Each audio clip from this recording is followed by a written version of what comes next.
So, welcome to the lectures on engineering mathematics 2, and this is lecture number 5 on conservative vector fields.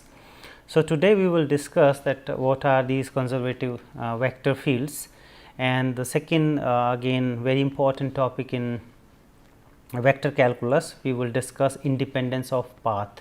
So, there are certain vector fields which if they are integrated over a path in a domain, then they are these integrals, the line integrals are independent of path. So, we will also discuss this independence of path and the connection between these conservative fields and independence of path will be explored in this lecture.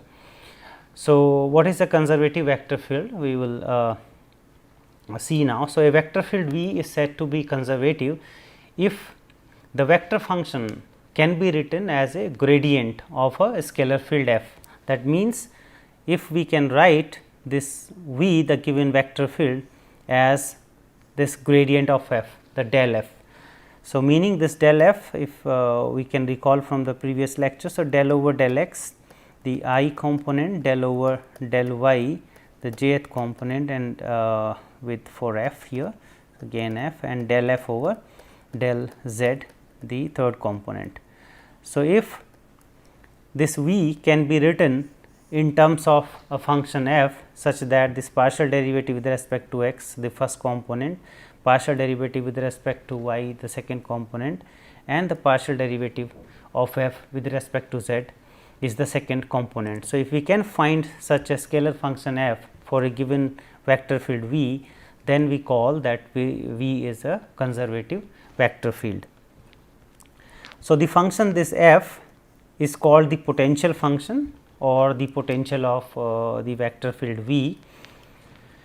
And for example, if we want to show here that the given vector field f where there are three components 2x plus y, x and this 2z is conservative. So, to prove that this given vector field is conservative, we have to now find a f such that we can write this f as the gradient of a small f. So, if this is conservative, if we can write down f as the gradient of f. So, what is the gradient of f? We have just seen the partial derivative with respect to x must be equal to the 2x plus y, which is the first equation here, and del f over del y, the second component, must be equal to the x, the second component here, and del f over del z must be equal to 2z. So, now with the help of these three equations, if we can find a small f such that this gradient f is equal to the vector f, then we will call that this f is a conservative vector field. So, having these three equations, we will start with the first one. So, the first equation is a partial derivative with respect to x is equal to 2x plus y. So, if we integrate this partially with respect to x, then what we will get here, we have 2x. So, that will be 2 into x square by 2. So, we have x square, and then y, that will be x y, and plus some this constant of integration term which what we use. But in this case, since this f depends on the three components x, y and z, three independent variables. So, here as a constant of integration we can write as a function of y and z, because we were integrating with respect to x. So, having this expression for f, now we can use the second equation. That means, from here we will get the partial derivative of f with respect to y. So, here del f over del y would be so x square, that is becoming 0 here, and with respect to y. So, from x y we will get simply x, and then we have partial derivative of h with respect to y, and this should be equal to, from the second equation, should be equal to x. So, having this relation, this x get cancelled, and then we have the partial derivative of h with respect to y is 0. So, what this relation says, that h is independent of y, h does not depend on y, though here we have assumed that h can be a function of y and z, but this relation makes sure that h is a function of z alone, it is not a function of y. That means h can be a function of z only, not the function of y. So, now our this expression for f reduces to x square plus this x y, and then we have h a function of z alone, not the function of y. So, from this now we will use the third equation, that means from here we will get del f over del z, and that will be set equal to 2 z. So, using this last equation we have 2 z equal to, when we do the partial derivative here with respect to z. So, there is no term here in first two terms, there is no term of z. So, that will be 0, and from the third we will get dh over dz. So, we have this relation that h equal to, when we integrate this, z square plus a constant. So, h is now z square plus a constant, which we can substitute there, and we have f x square plus this y square, and then this h z, that is z square plus c. So, this is the potential function whose gradient is the given vector field. That means, the given vector field is a conservative vector field. So, now we will go for the test. With the help of that test, we can find out whether the given vector field is conservative or not. So, for that we need some preparation. So, this is the simply connected domain. So, what do we mean by the simply connected domain? A domain D is simply connected if it consists of single connected piece. So, there will be only one piece of the curve, not the two different pieces, and every simple closed curve in C, every simple closed curve C in this D can be continuously shrunk to a point while remaining in D. So, I will explain you what do we mean by, and throughout the deformation. This is what the definition of the simply connected domain. Just look at this domain here. So, if we take any simple closed curve in the whole domain, then this closed curve can be continuously shrunk to a point without or while remaining in D. We will not leave D, and without leaving D we can shrink this curve to a point here, and any curve we can take, any closed curve we can take, we can shrink this curve to a point without leaving the domain D. If this is the property holds in a domain, then we call this a simply connected domain. Whereas, for instance, if we consider this domain which is not simply connected domain, in that case if you take a curve here at this place, it can be shrunk to the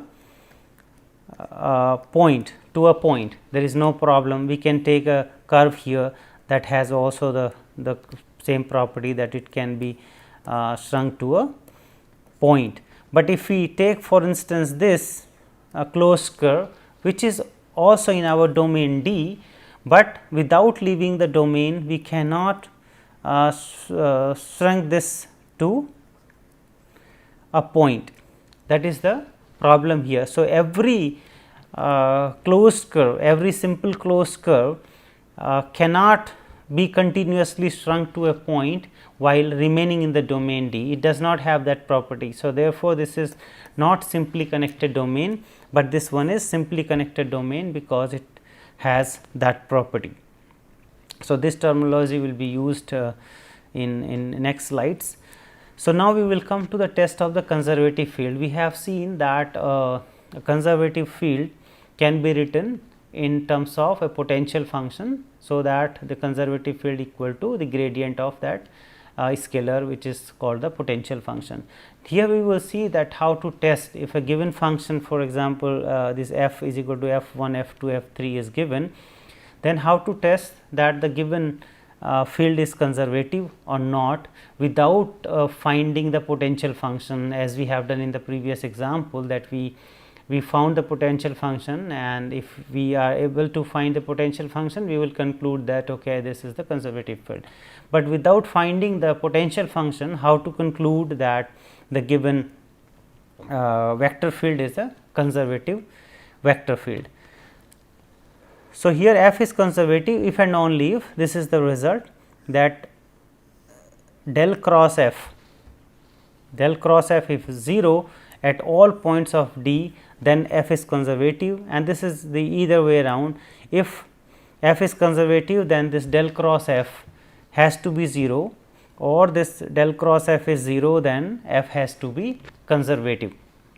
This is the idea. So, this is the curl of f. So, if the curl of f is 0, then f is conservative, and if f is conservative, then the curl f has to be 0 at all points of the domain D.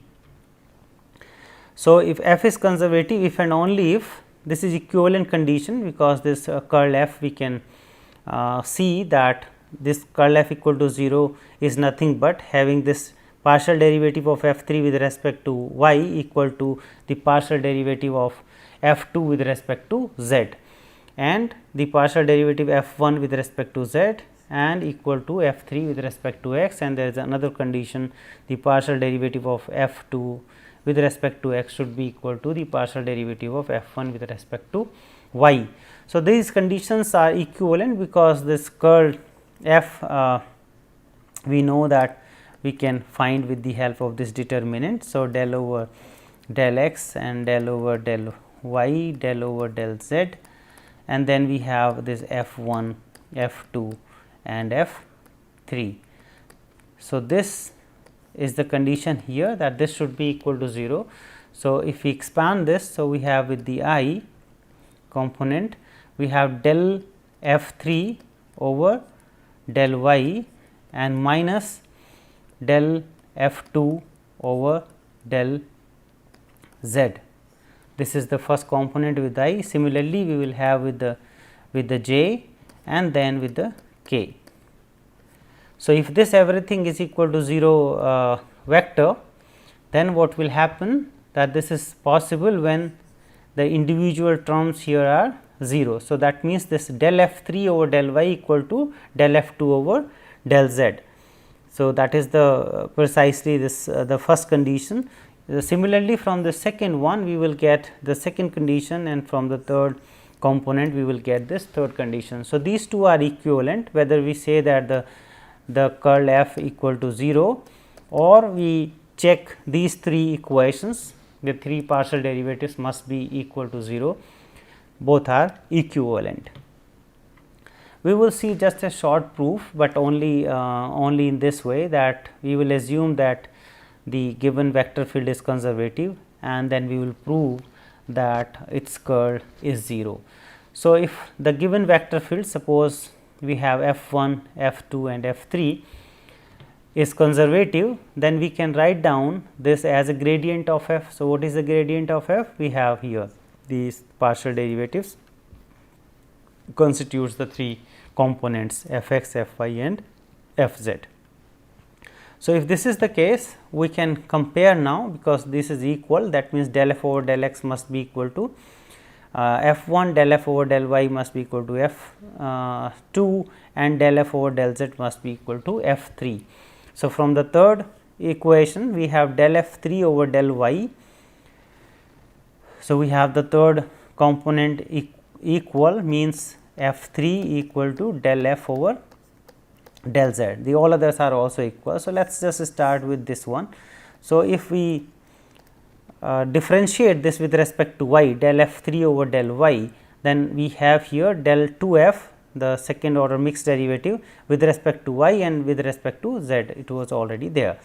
So, out of this we can just change the order here. So, del 2 f and then del z first and then del y, and this is possible if we assume that these partial derivatives are continuous.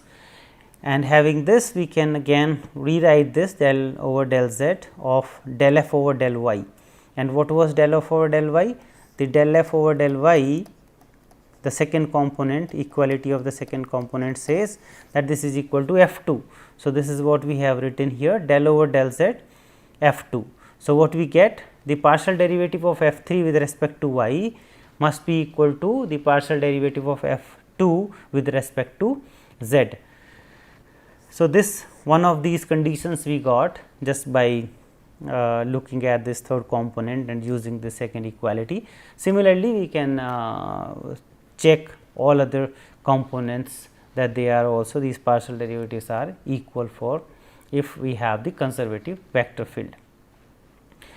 Well, so here we will show that this given vector e power x cos y plus y z and the second component, and then we have third component as x y plus z is conservative. So, to show that this is conservative, we will apply the idea which was developed now. So, we have the f1, the first component, which is e power x cos y plus y z. The second component, we have x z e power y and sin y. The third component here x y plus z. So, f1, f2, f3, and we know these conditions, that if these conditions hold, then we have the conservative vector field. So, one way could be that we directly straight away, as in the previous example we have done, we can try to find the potential function, but here we want to just show that this function is conservative. So, we do not have to just directly find the conservative potential functions. Here we can, with the help of these conditions, we can prove that this is a conservative vector field. So, having this, let us try for the first condition, del f3 over del y. So, here we have the f3, and we, with respect to y, if we differentiate this, so we will get just x. So, del f3 over del y will be equal to x from this condition, and now it should be equal to del f2 over del z. So, if we get out of this here del f2 over del z, then what will happen? So, here we have just the x and there is no z there. So, we will get x. So, which is equal. So, this, the first condition is satisfied, the first equality of the derivatives is satisfied. The second one, if we get del f2 over del x. So, del f2 over del x from here. So, we have x z, that means from here the z will survive, and then e power x sin y. So, with respect to x, if we differentiate, we will get e power x, the derivative of e power x is e power x, and then we have this sin y which will be treated as constant, and then this partial derivative should be equal to del f1 over del y. So, here we have f1. So, if we compute the partial derivative of f1 with respect to y,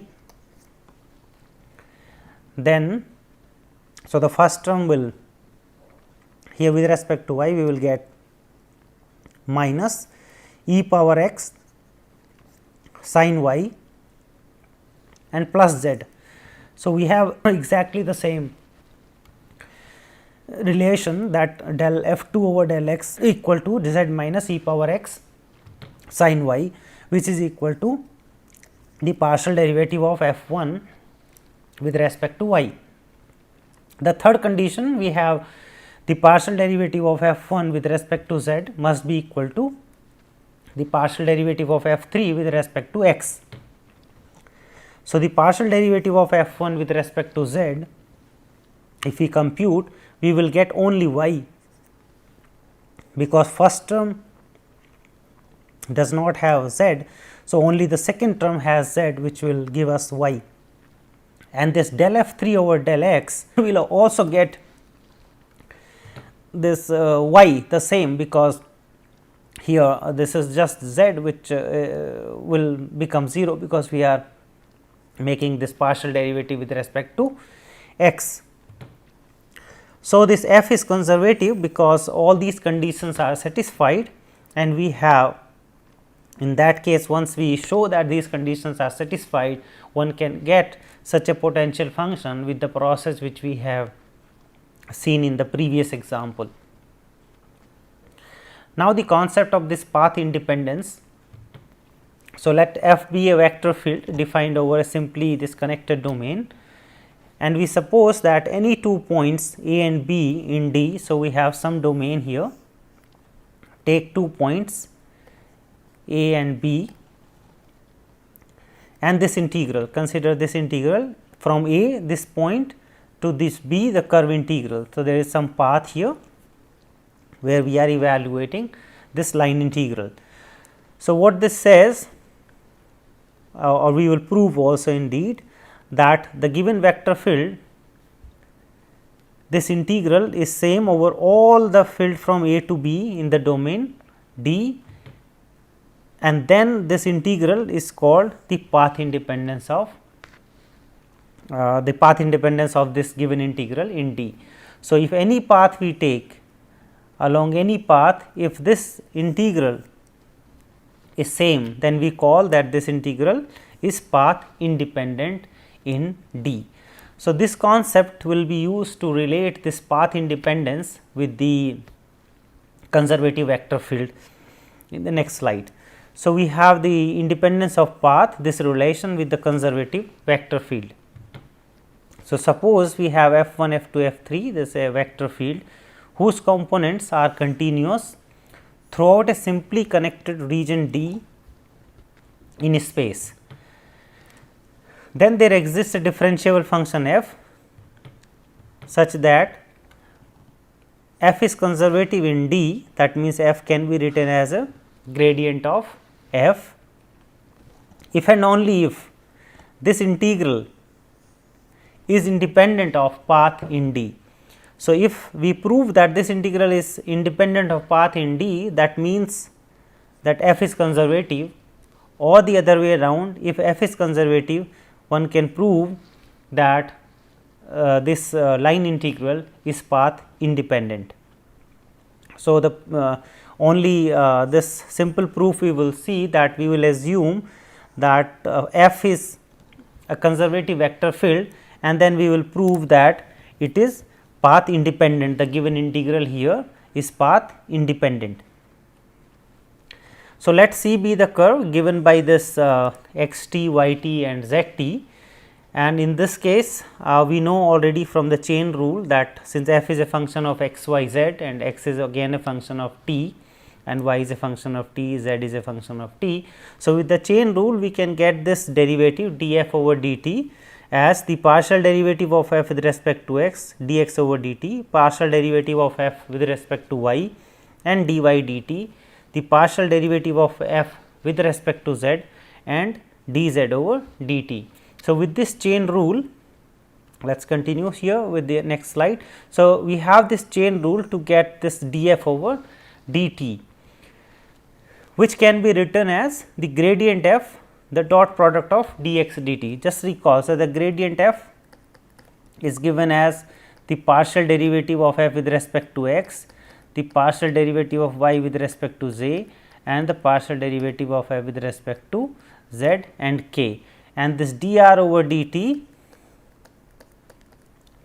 is this dx over dt, the first component, then dy over dt, the second component, and then we have dz over dt, the second component or third component.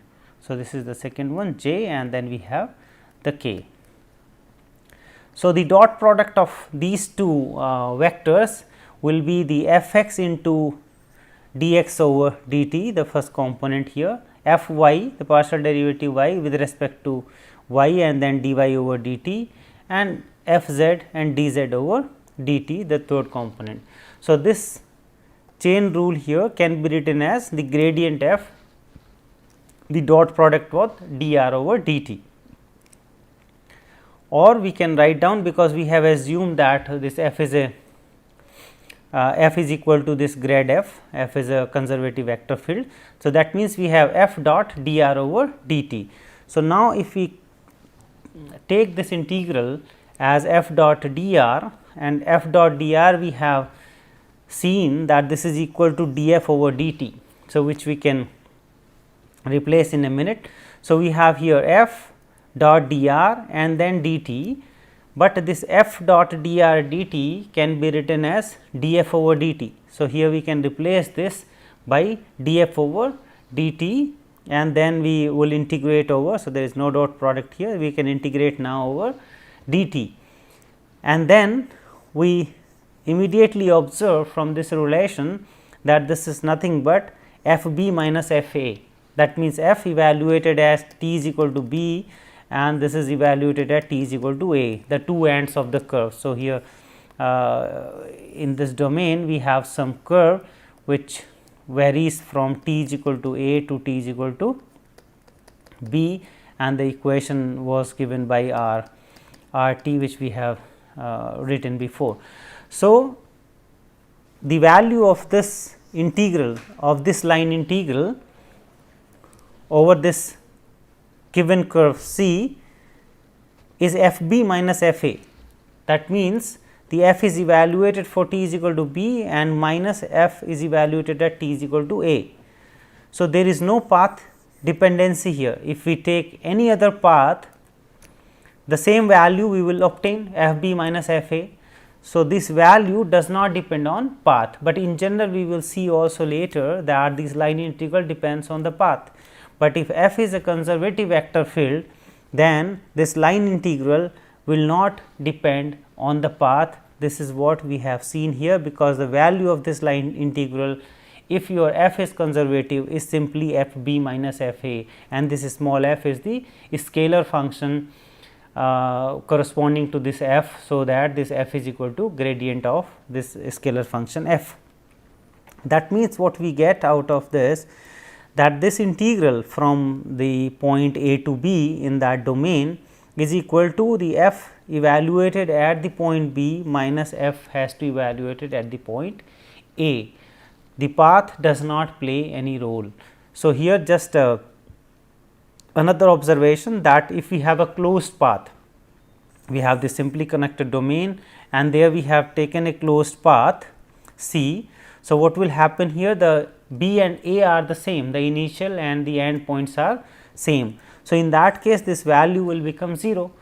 So, for the closed path, the same integral, the line integral from over a closed path C, f dot dr will become 0. That is another consequence of this path independence, which we have proved here, that if a vector field is a conservative vector field, then the integral, this line integral does not depend on the path, it depends on the only the end points of the curve. So, these are the references we have used for preparing this lecture. And to conclude, so what we have learned, that a vector field V is said to be conservative if it can be written as the gradient of f. This f is a scalar function, and the equivalent conditions which we have already discussed, that the vector field f is conservative, this is equivalent to that this line integral is independent of path in D, where this C is a piecewise smooth curve in a simply connected domain D. So, we have a simply connected domain and you take any path between the two points A and B, that value of the integral will be the same. The third consequence we have seen, that if we are talking about a closed curve, then the value will be 0 for every closed curve in D. That is just the consequence which we have seen, because this integral depends only on the end points, and if they are same, then naturally this integral will become 0. So, that is all for this lecture, and thank you very much for your attention.